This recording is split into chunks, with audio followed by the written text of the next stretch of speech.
نحمدہ ونصلی علی رسولہ الکریم، اما بعد۔ یہ جز بنیادی طور پر ان صورتوں پر مشتمل ہے جو نبی صلی اللہ علیہ وسلم پر ابتدائی دور میں نازل ہوئیں۔ کچھ صورتیں اس میں مدنی بھی ہیں۔ اس پورے جز میں مضمون بار بار نہیں بدلتے، بلکہ روانی کے ساتھ ایک مرکزی موضوع کے تحت نازل شدہ صورتوں کو یہاں مرتب کر دیا گیا ہے۔ وہ مرکزی موضوع ہے انذار، جس کا مطلب ہے ڈرانا، یا ہم انگریزی میں کہہ سکتے ہیں ٹو وارن۔ سوال یہ ہے کہ کس کو انذار کیا گیا ہے؟ اس کا جواب یہ ہے کہ تمام انسانوں کو ان کے برے انجام سے آگاہ کیا گیا ہے، انہیں وارن کیا گیا ہے۔ اگر وہ اپنی زندگی کو اور خدا کی رہنمائی کو سیریس نہ لیں تو ان کا انجام برا ہوگا۔ بالخصوص اس میں قریش کو وارننگ ہے۔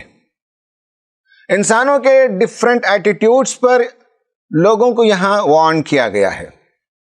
اب ہم ترتیب وار بتائیں گے کہ اس صورت میں جو مضامین وارننگ کے آئے ہیں وہ کیا ہیں۔ نمبر 1، قریش کا یہ ایٹیٹیوڈ کہ جب آخرت کی بات ان کے سامنے پیش کی جاتی تو وہ نان سیریس تھے، اور آخرت کے بارے میں سنجیدہ سوالات کرنے کے بجائے تمسخر کے سوالات کرتے تھے، مذاق اور ٹھٹوں میں اسے اڑاتے تھے، اور خود ان کے پاس اپنا کوئی آئیڈیا نہیں تھا۔ تو انہیں آگاہ کیا گیا کہ تم بڑے بڑے سوالات کرتے ہو، مگر اپنی ذات اور قریب کی دنیا پر غور کرتے تو تمہیں تمہارے سوالات کے جواب مل جاتے کہ قیامت کیوں آنی چاہیے۔ نمبر 2، فرعون کا ایٹیٹیوڈ تھا، وہ تکبر کا تھا، انا ربکم الاعلی اس کا نعرہ تھا۔ اس طرح کے مزاج رکھنے والوں کو کہا گیا کہ اللہ تعالیٰ نے اس کی سخت پکڑ کی، اور جو اس ایٹیٹیوڈ کو اپنائیں گے ان کا بھی وہی انجام ہوگا۔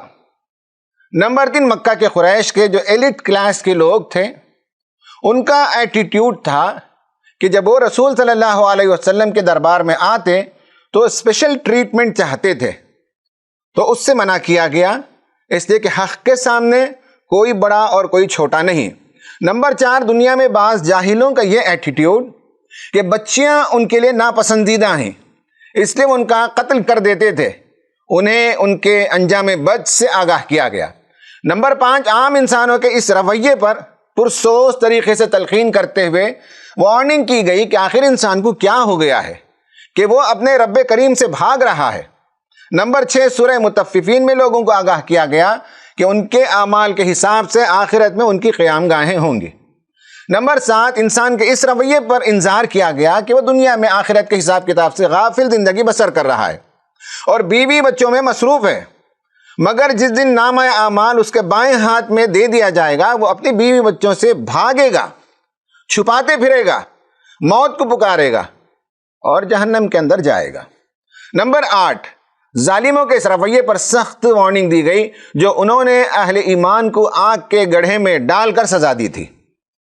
خدا کی پکڑ کو ہلکا نہ سمجھو، وہ عرش عظیم کا مالک ہے، وہ جو چاہتا ہے کرتا ہے، اور جب پکڑنے پر آتا ہے تو شدید پکڑتا ہے۔ نمبر 9، انسان کے اس ایٹیٹیوڈ پر بھی وارننگ دی گئی کہ وہ اس بات سے بے پرواہ ہے کہ اس پر کیمرہ لگا کر اس کی زندگی کی ہر حرکت کو ریکارڈ کیا جا رہا ہے۔ دنیا میں وہ سی سی ٹی وی سے تو گھبراتا ہے، مگر خدا اس کے اعمال ریکارڈ کر رہا ہے، اس سے اس کی غفلت کیسی؟ نمبر 10، جو لوگ اپنی ذات کے تزکیے سے غافل نہیں ان کو آگاہ کیا گیا۔ نمبر 11، جو لوگ عاد، سمود اور فرعون کا رویہ اختیار کر کے زمین میں سرکشی مچائیں گے، فساد پھیلائیں گے، ان پر رب کے عذاب کا کوڑا برسے گا، اور اس نے ایسے لوگوں کو پھانسنے کے لیے گھات لگا رکھے ہیں، ٹریپس بچھا رکھے ہیں۔ نمبر 12، قریش کے انکاریوں کو سمود کے شقی لیڈروں کا جو انجام ہوا اس کے حوالے سے انہیں وارننگ دی گئی کہ جب خدا پکڑے گا تو خدا کو کسی کا خوف نہیں ہے۔ نمبر 13، عام انسانوں کو آگاہ کیا گیا کہ وہ نبی صلی اللہ علیہ وسلم کی لائی ہوئی کتاب کو سیریس لیں، ورنہ انہیں یاد دلایا گیا کہ یہ زمین ایک زلزلے سے دوچار ہوگی، انسان قبروں سے اٹھائے جائیں گے، ایک سخت کھڑکھڑا دینے والا دن آئے گا جبکہ انسان کے نامہ اعمال تولے جائیں گے، اور جو لوگ دنیا کی دولت کو سمیٹنے میں لگے ہوئے تھے یہاں تک کہ قبر کو وہ پہنچ گئے، انہیں ان کا انجام دکھایا گیا اور کہا گیا کہ سارا زمانہ خسارے میں ہے سوائے ایمان، عمل صالح، حق کی وصیت اور صبر کی تلقین کرنے والوں کے۔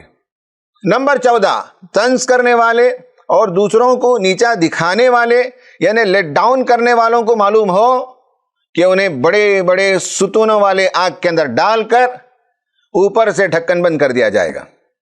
نمبر 15، قریش کو خصوصی وارننگ کہ اللہ تعالیٰ نے کعبۃ اللہ کی حفاظت کا کام ان سے نہیں، چھوٹے چھوٹے پرندوں سے لیا۔ اب کعبہ کے نام سے سارے عرب میں انہیں عزت ملی ہوئی ہے۔ کہا کہ جہاں تم سفر پر جاتے ہو وہاں تم محفوظ ہو، مگر تمہارا رویہ آخرت کو جھٹلانے کا، یتیموں کو دھکے دینے کا، غریبوں کو کھانا نہیں کھلانے کا ہے۔ رسول صلی اللہ علیہ وسلم کے بارے میں تمہارا خیال کہ وہ دنیا سے مٹ جائیں گے، مگر تمہیں معلوم ہونا چاہیے کہ ان کو اللہ تعالیٰ نے ہر خیر سے نوازا ہے۔ یاد رکھو کہ تمہاری جڑ کٹ جائے گی۔ تمہیں معلوم ہونا چاہیے کہ رسول ویسی عبادت نہیں کرے گا جیسے تم کرتے ہو، اور تمہیں اگر رسول کے بتائے ہوئے طریقے پر عبادت نہیں کرنی ہے تو رسول تم سے بیزار ہے۔ ابو لہب کے انجام سے سبق لو۔ نمبر 16، آخر میں کہا گیا کہ تمہاری 1000 کوششوں کے باوجود اسلام کی بڑھتی ہوئی قوت کو تم روک نہیں سکتے، اور تم دیکھ رہے ہو کہ اللہ کی نصرت آ گئی، دین کامیاب ہو گیا، تو لوگ دین کی طرف لپک لپک کر آ رہے ہیں، کیونکہ یہ دین توحید پر مبنی ہے، اور وہی خدا ہے جس سے انسانوں کو ہر قسم کے شر سے پناہ لینی چاہیے۔ ناظرین، اس صورت میں پائے جانے والے رواں مضامین کا خلاصہ میں نے آپ کے سامنے پیش کیا۔